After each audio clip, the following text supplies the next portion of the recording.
एक सेकंड, अजय आलोक, आपका तो अस्पताल है, आप डॉक्टर है, जाने माने आप वक्ता है।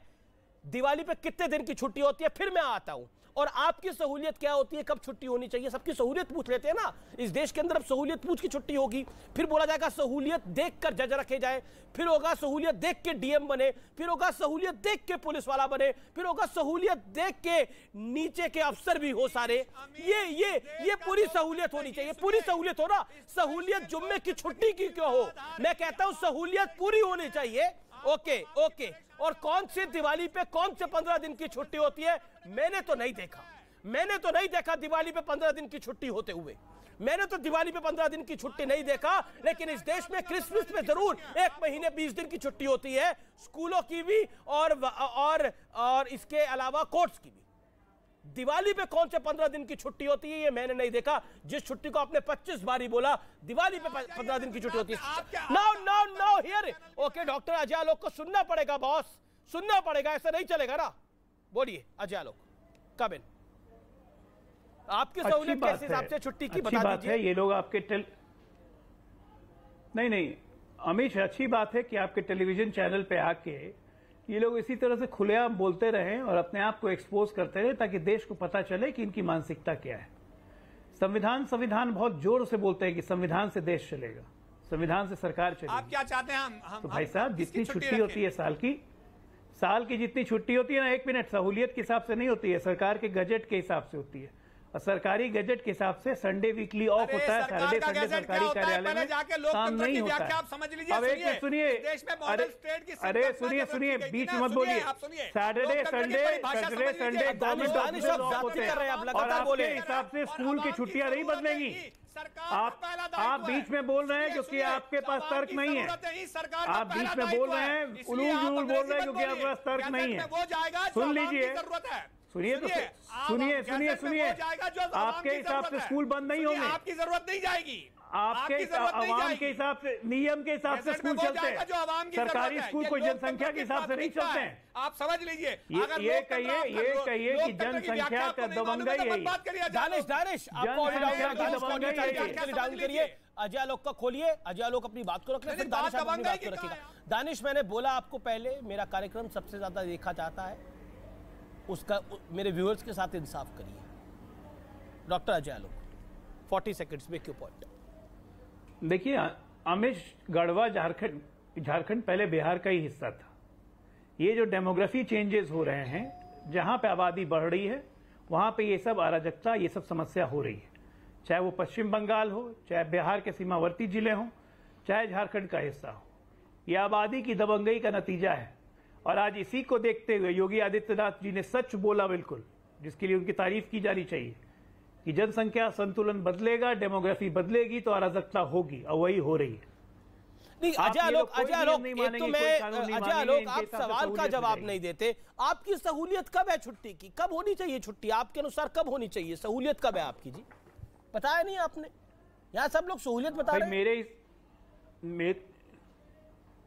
मेरे हिसाब से तो सहूलियत शनिवार और इतवार ही है, और देश भी उसी सहूलियत के साथ चलेगा। ठीक है, कुछ लोग इस सहूलियत को अपने हिसाब से बदलना चाहते हैं, जिसको जनसंख्या की दबंगई कहते हैं। ठीक है, दानिश कुरैशी, अब आप बोल लीजिएगा। नहीं किया जाना चाहिए। ठीक है, दानिश कुरैशी, अब शांत। अमीक जमई भी इंतजार कर रहे हैं, अपनी बात को रखेंगे। अमीक जमई, देन अश्विनी उपाध्याय, एंड मैं बाकी लोगों का, मैं अश्विनी आऊंगा आपके पास। अमीक जमई, क्या आपको लगता है जो योगी आदित्यनाथ ने बात बोली कि जनसंख्या विस्फोट जो है वही सारी समस्याओं की जड़ है, अगर एक तरफ की जनसंख्या बढ़ेगी तो तकलीफें बढ़ जाएंगी? व्हाट यू हैव टू से? देखिए, हमारे मुख्यमंत्री जी, आपको अगर लगता है कि किसी विशेष समुदाय की तरफ उनका इशारा था, ऐसा नहीं है। वो उस विशेष समुदाय से बड़ा प्यार और मोहब्बत करते हैं।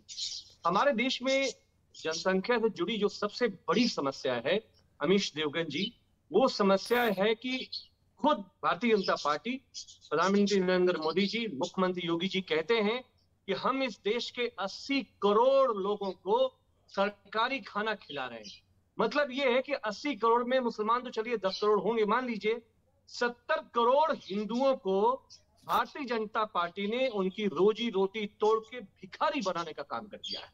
तो ये जो 80 करोड़ लोग हैं, जो बेरोजगार हैं, जो बेबस हैं, जिनके हाथ में काम नहीं है। जब काम नहीं है तो ये बंद करना चाहिए। समाजवादी पार्टी का स्टैंड ये है कि ये योजना बंद हो जानी चाहिए। नहीं, मैं ये कह रहा हूं तो फिर क्या कह रहे हैं जो जरूर, मेरा ये कहना है कि ये जो 80 करोड़ लोगों को आप 2014 से आपको लग रहा है गरीब आदमी की मदद करना उसको भीख देना? आप क्या आप कह रहे हैं गरीब आदमी? देख आपने कितनी बड़ी बात कह रहा हूं, आपने बोला गरीब आदमी की मदद करना उसको भीख देना है। इस देश का गरीब आदमी भिखारी है। इस देश का लोअर मिडिल क्लास आदमी भिखारी है। सरकार अगर मदद करती है, सरकार अपना काम करती है, आपका भी शासन रहा, आप राशन कार्ड देते थे, उसमें राशन देते थे तो भीख देते थे। ये आपकी मानसिकता है या आपकी पार्टी की मानसिकता है? जवाब देना पड़ेगा इस पर। 100 में 70 आदमी जब नाशाद 100 में दिल पर हाथ रख कर कहिए, क्या भारत आजाद है? आजाद है भारत?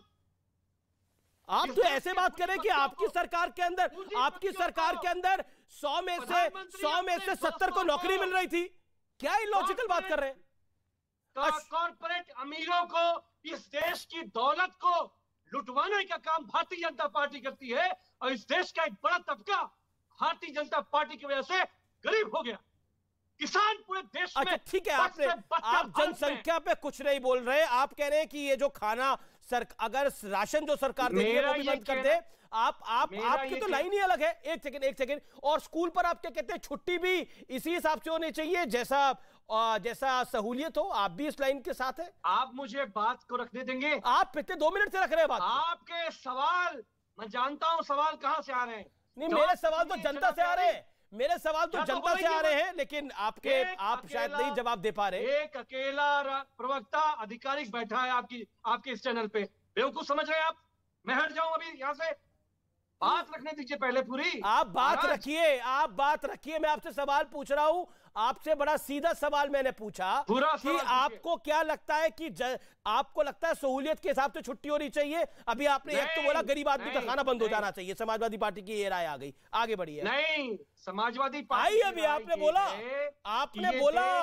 बोला पकड़ा जाएगा, बोला और संविधान से चलेगा। हाँ, संविधान से ही चल रहा है, लेकिन ये छुट्टी संविधान से नहीं थी। संविधान की दुहाई देने वालों को ये बात याद रखनी चाहिए। मैं ब्रेक के लिए रुक रहा हूं। मैं आर पार में वापस आ रहा हूं। अब देखते रहिए आर पार।